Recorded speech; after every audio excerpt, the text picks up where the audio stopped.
दोस्तों डीआरएस मुद्दे पर सुप्रीम कोर्ट ने कर्मचारियों और पेंशनर्स हित में एक और बड़ा फैसला दिया है। इसी बड़ी खबर के बारे में हम इस वीडियो के अंदर विस्तार पूर्वक समझने वाले हैं, इसलिए दोस्तों आप इस वीडियो को अंत तक जरूर देखिएगा। नमस्कार दोस्तों, मैं हूं आपका दोस्त लोकेश साहू और आप देख रहे हैं लोकेश साहू यूट्यूब चैनल। आप सभी दर्शकों का हमारे इस यूट्यूब परिवार में बहुत बहुत स्वागत है।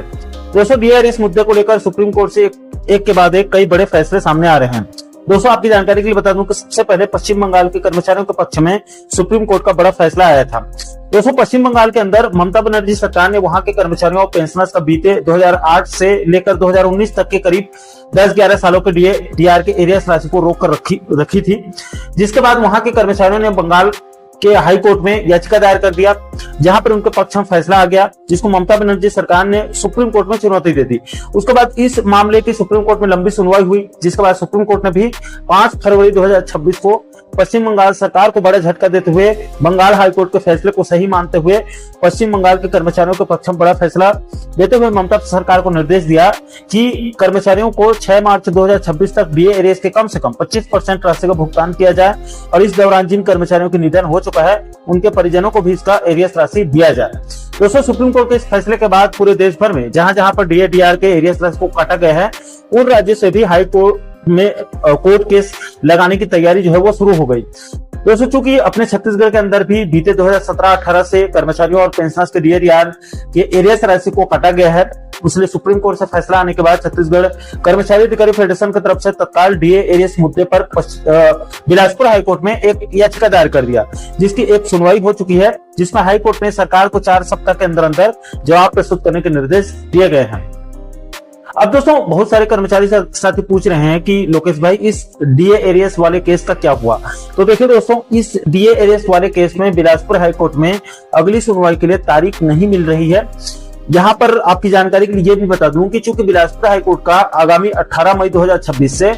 12 जून 2026 तक ग्रीष्मकालीन अवकाश रहने वाले हैं। इस दौरान न्यायालय के नियमित कामकाज बंद रहने वाले हैं। इस दौरान सिर्फ वेकेशन बेंच बैठेगी, जो कि किसी विशेष और अत्यंत जरूरी मामलों पर ही सुनवाई करेगी। इसलिए आप मानकर चलिए कि चूंकि 15 जून 2026 को बिलासपुर हाईकोर्ट का ग्रीष्मकालीन अवकाश समाप्त होकर नियमित कोर्ट लगेगी, इसलिए आप मानकर चलिए कि डीए एरियर्स वाले केस में अब 15 जून 2026 के बाद ही सुनवाई हो सकती है। इसके बाद दोस्तों हम आगे बढ़ते हैं और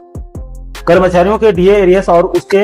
तिथि को लेकर सुप्रीम कोर्ट से एक और बड़ा फैसला सामने आया है, उसकी बात कर लेते हैं। तो देखिए दोस्तों, दरअसल पूरा मामला यह है कि केरल के अंदर केरल राज्य सड़क परिवहन निगम यानी कि केएसआरटीसी के कर्मचारियों को पूर्व में 14% डीए मिल रहा था, जबकि पेंशनर्स को मात्र 11% दिया जा रहा था। इससे नाराज होकर वहां के रिटायर्ड कर्मचारियों ने एर्नाकुलम स्थित केरल हाई कोर्ट में एक याचिका दायर कर दिया था, जिसकी सुनवाई के बाद केरल हाई कोर्ट ने 22 नवंबर 2022 को केएसआरटीसी के रिटायर्ड कर्मचारियों के पक्ष में बड़ा फैसला देते हुए केरल सरकार को निर्देश दिया कि आप केएसआरटीसी के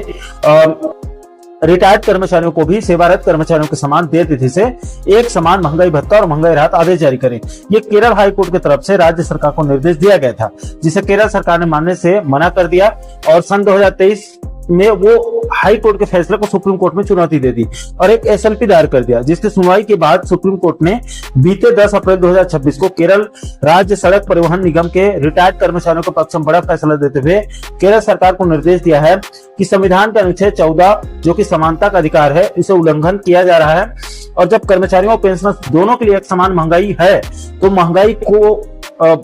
महंगाई राहत को जो है वो अलग अलग क्यों दिया जा रहा है, एक समान महंगाई राहत का लाभ मिलना चाहिए। दोस्तों सुप्रीम कोर्ट के फैसले के बाद अब केरल के सड़क परिवहन के पेंशनर्स को भी कर्मचारियों के समान देय तिथि से महंगाई भत्ता और महंगाई राहत एक समान एक तिथि से प्राप्त होगा। दोस्तों सुप्रीम कोर्ट के इस फैसले के आधार पर छत्तीसगढ़ और मध्य प्रदेश के पेंशनर संगठनों को भी अपने अपने राज्य के हाई कोर्ट में याचिका दायर करना चाहिए, क्योंकि सीजी और एमपी के पेंशनर्स के महंगाई राहत के एरियर्स राशि को भी बार बार काटा जा रहा है, जो कि अनुच्छेद 14 का स्पष्ट उल्लंघन हो रहा है। इसलिए सीजी और एमपी के पेंशनर्स के लिए सुप्रीम कोर्ट का 10 अप्रैल 2026 का फैसला मील का पत्थर साबित हो सकता है। इसलिए दोस्तों सुप्रीम कोर्ट के 10 अप्रैल को जो केरल के रिटायर्ड कर्मचारियों के पक्ष में फैसला आया है, उसका ऑर्डर कॉपी का पूरा पीडीएफ हमारे टेलीग्राम चैनल पर अपलोड कर देंगे। आप चाहें तो आप वहां से डाउनलोड करके बारीकी से अध्ययन कर सकते हैं। टेलीग्राम चैनल से किसी को डाउनलोड करने में कोई परेशानी हो रही होगी तो आप इस वीडियो के नीचे डिस्क्रिप्शन बॉक्स में हमारा व्हाट्सएप नंबर भी ऐड है, आप चाहें तो आप वहां पर भी हमें संपर्क करके पीडीएफ प्राप्त कर सकते हैं। और दोस्तों, कर्मचारियों और पेंशनर्स के डीएडीआर मुद्दे पर सुप्रीम कोर्ट से जो फैसला आया है उसको लेकर आप लोगों की क्या राय है, नीचे कमेंट बॉक्स में अपनी अपनी प्रतिक्रिया आप लोग जरूर शेयर कीजिएगा। और दोस्तों, आप आगे भी छत्तीसगढ़ और मध्य प्रदेश के साथ साथ केंद्रीय कर्मचारियों और पेंशनर जगत से जुड़ी इसी प्रकार के महत्वपूर्ण मुद्दों पर आप आगे वीडियो देखना चाहते हैं तो आप हमारे चैनल को जरूर सब्सक्राइब कर लीजिएगा ताकि आने वाले सभी नए वीडियो का नोटिफिकेशन आप लोगों तक तुरंत पहुंच सके। दोस्तों, इस वीडियो में फिलहाल अभी के लिए इतना ही। इस वीडियो को अंत तक देखने के लिए आप सभी दर्शकों का बहुत बहुत धन्यवाद।